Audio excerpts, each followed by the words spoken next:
Solusinya untuk orang yang malas sholat adalah kuatkan pengetahuan tentang Allah Subhanahu wa taala. Bagaimana cara kita mengetahuinya? Ya.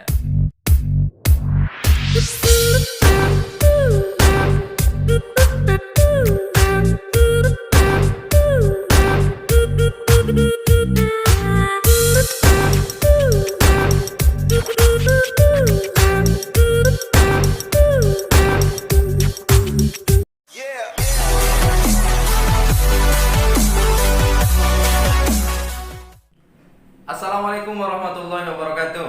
Ya, jumpa lagi bersama kita di Abdul Jalil Channel, yang mana kita akan membahas sesuatu yang penting.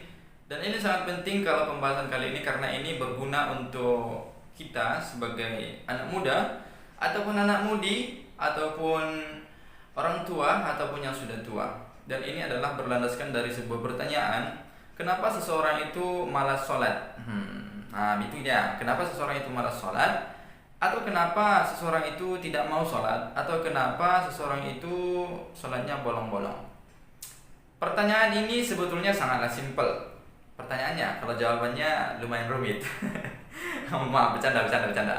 Dan pertanyaan ini adalah pertanyaan yang pernah muncul di telinga saya. Artinya pernah ditanyakan kepada saya pribadi, dan juga pernah saya dengar itu ditanyakan kepada seorang ustadz. Saya lupa persis siapa ustadznya. Penting saya masih ingat bahwa pertanyaan ini pernah ditanyakan kepada seorang ustadz. Dan di dalam jawaban ini nanti saya akan mengemukakan pendapat saya sendiri, ya, kenapa seseorang itu malas sholat, ya. Dan jawabannya adalah, menurut saya pribadi, kenapa seseorang itu malas sholat, itu dikarenakan pengetahuannya tentang siapa yang dia sembah itu masih minim. Maaf cakap, ya, bukan berarti saya adalah yang lebih tahu daripada anda semua yang mendengarkan, tapi solusi ini saya kira adalah sebagai solusi yang akan bisa untuk merajinkan seseorang untuk sholat, terutama bagi saya sendiri dan juga anda yang mendengarkan. Karena kenapa? Kalau seandainya kita tahu siapa yang kita sembah, maka kita akan rajin untuk menyembahnya tanpa ada rasa malas. Lalu kenapa? Logikanya begini. Ketika kamu kerja, lalu bosmu menyuruhmu untuk mengerjakan sesuatu, dan kamu sudah mengenal bosmu, kamu tahu siapa bosmu adalah yang mengatur gajimu, bosmu adalah yang memberikan gajimu, bosmu adalah yang mencukupi gajimu untuk keluargamu, lalu kamu patuh kepada bosmu. Itu logikanya. Kenapa kamu bisa patuh kepada bosmu? Karena kamu tahu siapa bosmu, karena kamu tahu apa yang dilakukan bosmu untukmu, karena kamu tahu bahwa bosmu berjasa untuk hidupmu, makanya kamu patuh. Lalu begitu juga dengan sholat. Kenapa seseorang itu malas sholat? Itu dikarenakan kurangnya pengetahuan tentang kehidupannya. Ada Allah Subhanahu wa taala di dalam hidupnya. Dia kurang menyadari itu. Kalau seandainya kita semua menyadari itu, bahwa Allah ada dalam kehidupan kita, Allah mengatur segala kehidupan kita, Allah lah yang memberi rezeki kita, insya Allah kita akan rajin sholat. Hal ini bukan tanpa alasan juga. Kenapa? Karena periode dakwahnya Nabi Muhammad SAW itu di Makkah selama 13 tahun, ya. Itu dakwah Nabi di sana itu ya tentang keesaan Allah Subhanahu wa taala, tentang kerasulan beliau, dan juga tentang hari-hari pembalasan. Nah, yang harus kita garis bawahi di sini adalah, apakah kita sudah mengakui keesaan Allah Subhanahu wa taala? Sudah betul-betul? Nah, apakah kita sudah betul-betul mengakui kenabian Nabi Muhammad SAW? Apakah kita sudah betul-betul percaya akan hari kiamat?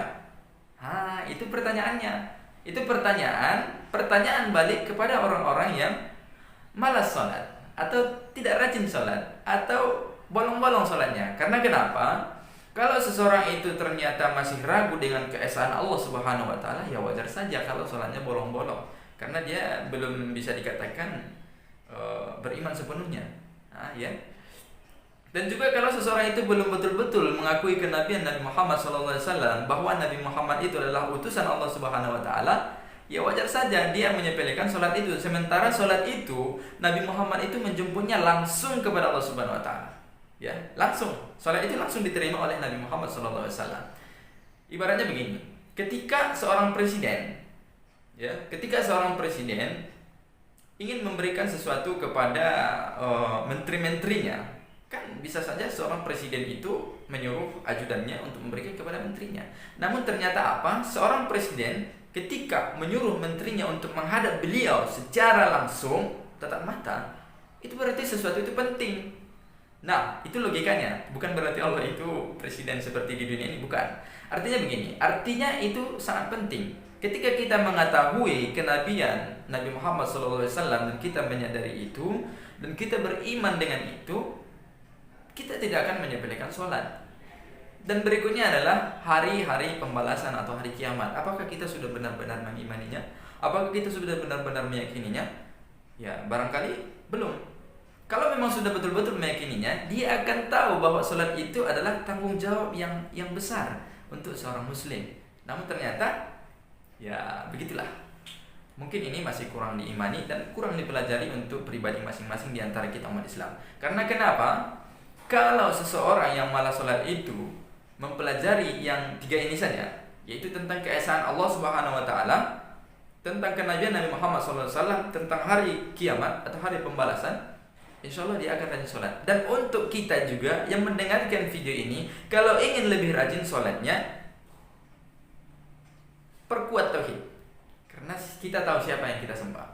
Yang kedua, kuatkan pengetahuan tentang kenabian Nabi Muhammad SAW. Dan yang ketiga adalah percayalah hari pembalasan. Insya Allah nanti kita akan rajin sholat. Karena kenapa? Selama 13 tahun Nabi Muhammad SAW berdakwah di Makkah itu, ya, ini dia tentang keesaan Allah Subhanahu wa taala, tentang kenabian beliau atau kerasulan beliau, dan juga yang satu lagi tentang hari-hari pembalasan. Ya. Jadi solusinya untuk orang yang malas sholat adalah kuatkan pengetahuan tentang Allah Subhanahu wa taala. Bagaimana cara kita mengetahuinya? Ya, dengan sifat-sifat Allah Subhanahu wa taala. Kita mengetahui Allah itu dari sifat-sifatnya. Ya. Ketika kita sudah bertambah ilmu pengetahuan tentang Allah Subhanahu wa taala, insyaallah nanti kita akan rajin sholat. Ditambah lagi kalau kita kuat pengetahuannya tentang kenabian Nabi Muhammad SAW.